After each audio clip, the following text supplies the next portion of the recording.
Good morning, good afternoon, good evening, wherever you're watching this one. This is my Canelo Alvarez versus Terence Crawford boxing preview and boxing predictions. Predictions for the undercard and also predictions for the main event. Of course, which is basically one of the fights, which is one of once in a lifetime fights, isn't it? Terence Crawford stepping up from 154 to 168 to take on the main man at the 168 division, Canelo Alvarez. So let's start off with two preliminary round fights first. Starting off then with Ivan Disco versus Jermaine Fontaine, 10-round heavyweight contest. Jermaine Fontaine, who's been touted to be the next opponent for Moses Atoma, takes on Ivan Disco. It's a shame that this is a preliminary round fight because I feel this fight would have been better on the main undercard. Because if you look at the undercard of this fight, it is quite poor. It doesn't really catch the eye, does it? Well, if you would have had Jermaine Fontaine, Seri Bolachuk on the main undercard, then it's notable names, isn't it? But yeah, I think this is a close fight, this one. I think it's one of them where I think Jermaine Fontaine will come strong second half of the fight. I think Disco will start early in the fight. Start well early in the fight. Ivan Disco he's got physical aptitudes where he's got the height and weight. He's got high level still. He's obviously a two-time bronze Olympic medalist as well. He's very good with his accuracy and jab, especially when he has that reach. He will have that reach advantage over Jermaine Fontaine. But Jermaine Fontaine has obviously been in with the likes of Anthony Joshua and Darren White, taking both in the distance. Unlucky not to get the decision against Darren White, in my opinion, because I felt he was quite unlucky not to get the decision in that one. AJ, in the AJ fight, he was frustrating Anthony Joshua, wasn't he? Albeit Anthony Joshua still definitely won that fight for me. Jermaine Fontaine, he's got that forward move style, hasn't he? Where he's got that pressing power, he's got fast hands, he's resilient, he's got a chin on him as well, and he's durable as well. The only problem for Jermaine Fontaine is he's got no footwork at all. He's got no movement. All these people saying he's got footwork and movement, he hasn't. He moves like an old grandma. And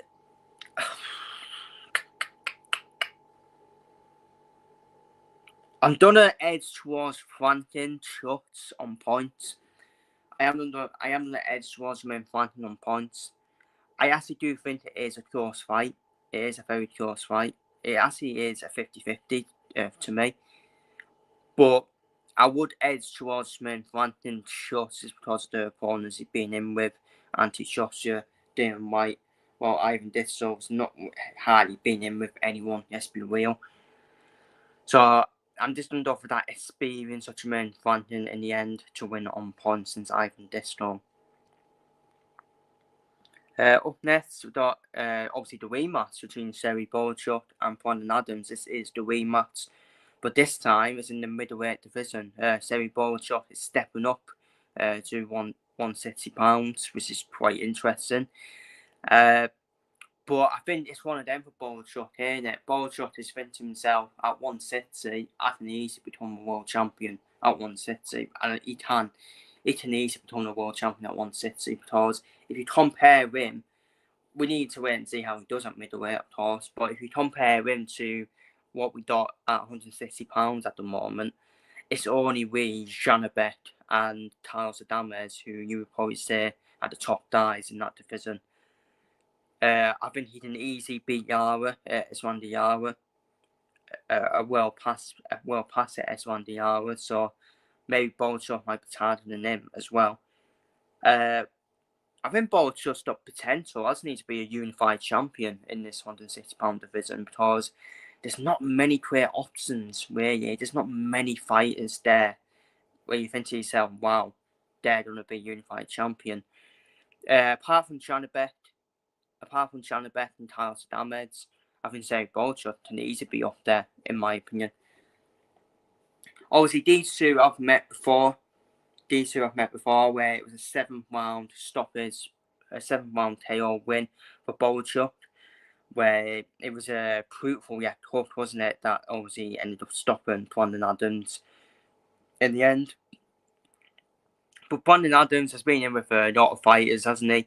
He's an orthodox fighter. He has lost 4 times.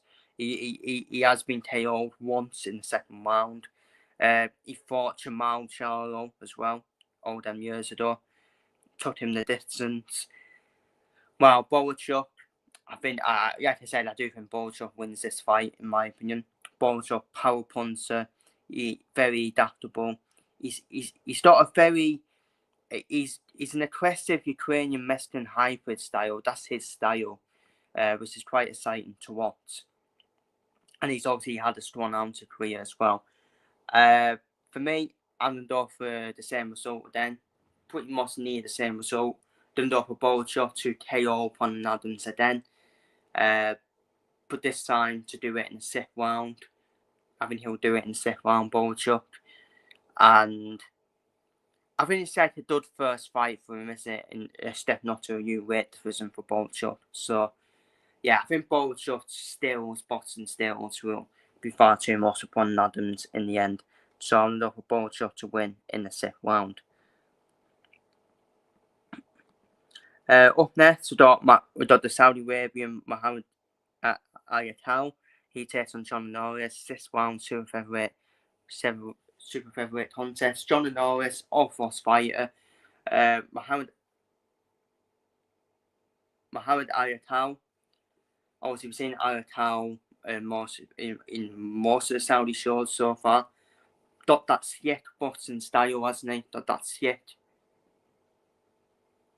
So that Siek boxing style, Siek footwork, Siek timing, good precision as well, very accurate as well. He's more of a boxer, isn't he? He is more of a boxer style, and I think he wins here.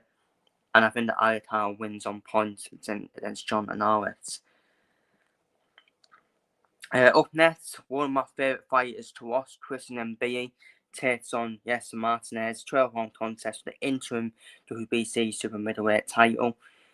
Yasser Martinez, in terms of his skills, he's got that power punch and prowess, hasn't he?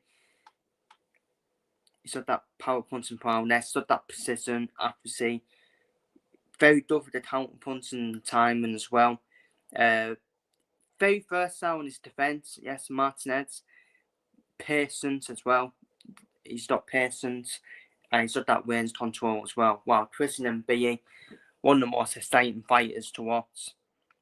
Relentless presser, aggression, punishing combos, volume, power.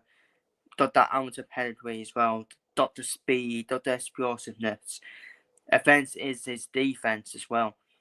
The only problem for Christian Mbiyi is he will be vulnerable to counters, in my opinion, because he does have his guard down, Christian Mbiyi.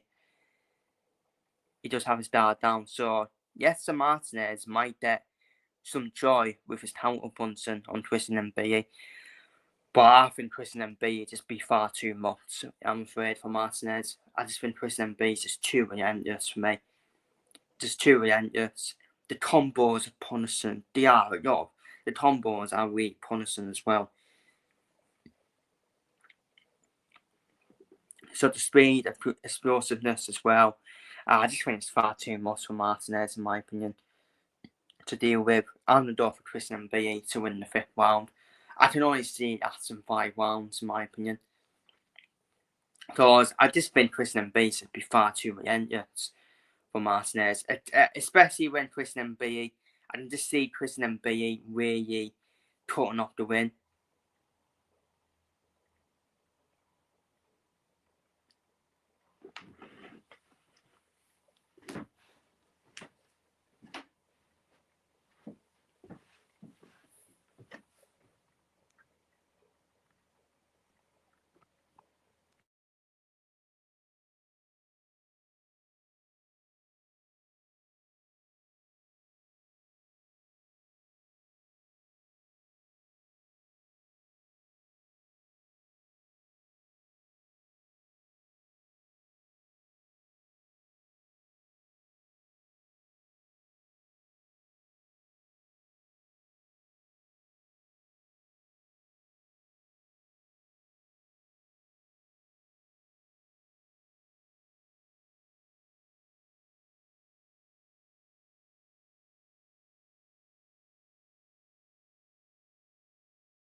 Sorry about that. I'm back now.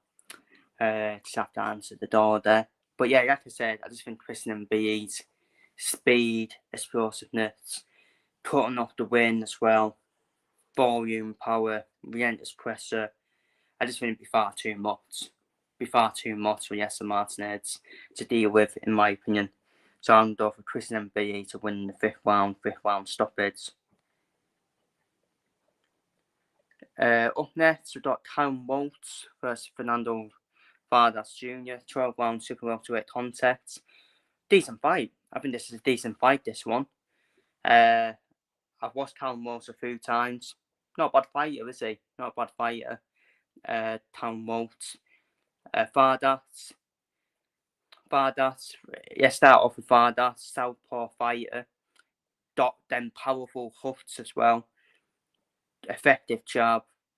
Good footwork to create handles as well, which will cause a few problems for Karen Waltz. While Karen Waltz has got that powerful, aggressive style, got that work rate, and he's got that amateur background as well, Karen Waltz. So I do think it'll be a tough fight. It will be a tough fight for Karen Waltz, but I do think Karen Waltz does stay. I do think Karen Waltz still gets the win, in my opinion, in the end. And I think he wins on points, in my opinion. I think Karen Waltz wins by like a couple of rounds on the scorecard as far as that, but it'll be a good test for Karen Waltz, in my opinion. It will be a good test for him.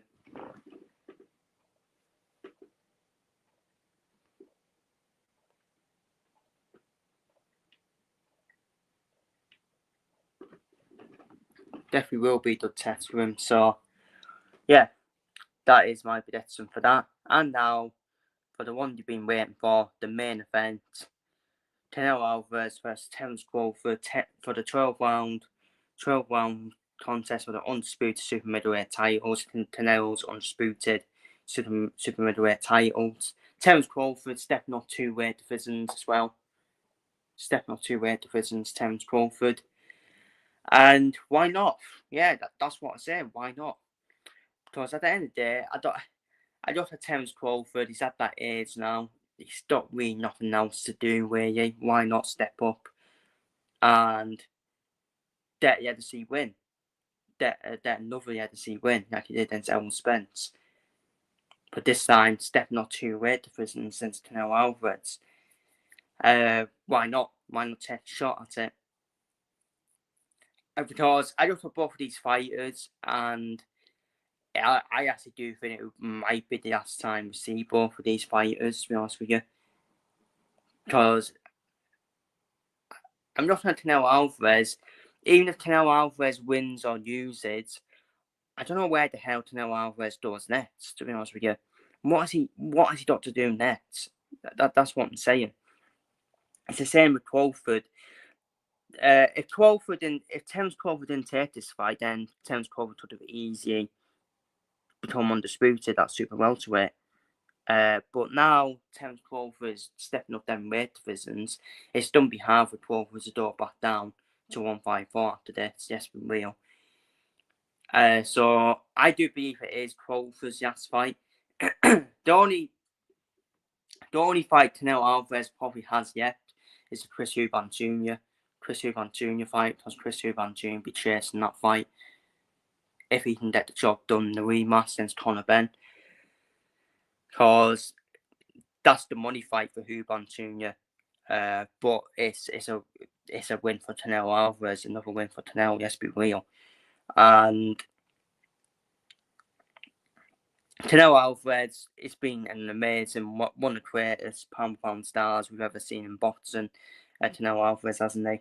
But let's be real, there's still that failed drug test handing over Canelo Alvarez, which has tainted his legacy for me, in my opinion. I'm just being honest.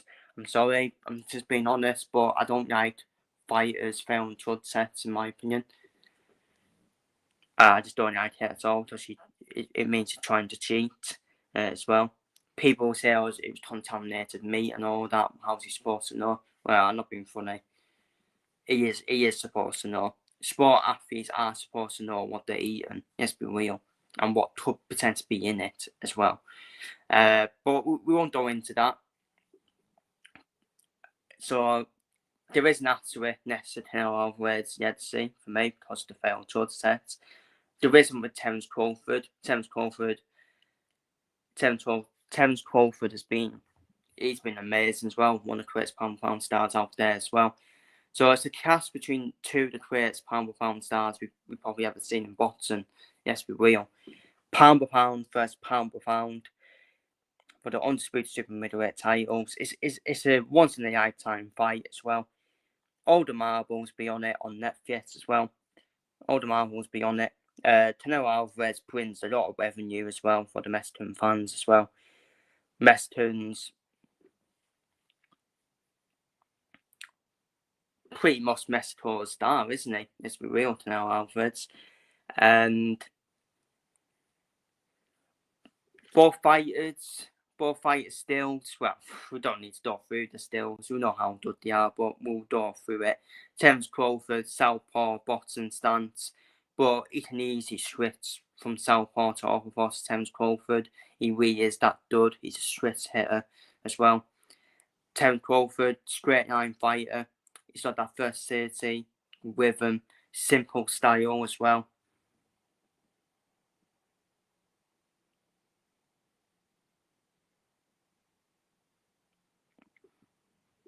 And he's skilled as well.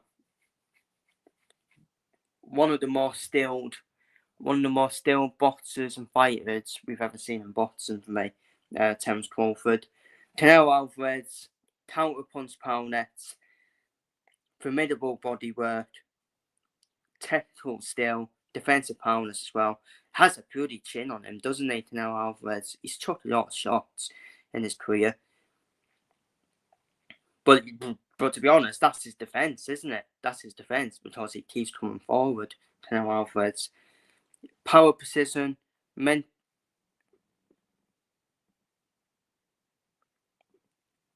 fortitude as well. Unpredictable combos as well. Aggressive style as well, Canelo Alvarez. In terms of my prediction for this fight, weight divisions for a reason, I'm afraid. I just think look, I think Terence Crawford can definitely beat him because you just never know, do you? Is may play a part for Canelo Alvarez. Canelo Alvarez is slowing down. He is slowing down. He hasn't had a knockout win since, for how long now? For how many years now? Canelo Alvarez hasn't had a knockout stoppage win. And when they've done the first face-offs, Terence Crawford actually looks fucking big. He does look like a big guy already, Terence Crawford. So it's not that much difference between Canelo and Crawford when you look at the face-offs. But I just feel in the weight divisions are there for a reason. Crawford stepping up to weight divisions as well. So I am under for Canelo Alvarez to win on points for me. But that's not me saying Crawford can't win. Of course, Crawford can win. If Terence Crawford can win, wow. That is the perfect way to end his career, in my opinion. Undisputed at super middleweight, stepping up 2 weight divisions as well. And like I said, I just can't see where both these fighters go after this. There may be a rematch, maybe a potential rematch, if it's that close as well. If it's that close of a fight, there will be a rematch, and then I think that will be it for both of their careers, to be honest with you. Because I can't see where both of them go after they face each other. I really can't. We can't see where both of them go. I just really can't. Because both of them have got the see. Well, I think Canelo's see is a bit tainted because of the failed judge test, but what does Crawford need to do way after this? Nothing way, does he? Same with Canelo. Does Canelo need to fight on after this? I would actually love to see both of them retire, personally. It don't matter who wins this fight. I think Crawford's the see. I mean, for me, Terence Crawford's the see is already intact for me. There's no pressure on Crawford to win this fight. All the pressure's on Canelo Alvarez. And Canelo Alvarez, if he ends up losing to a 154 fighter, then all of a sudden, his legacy could be tainted. That's how big it is for Canelo Alvarez.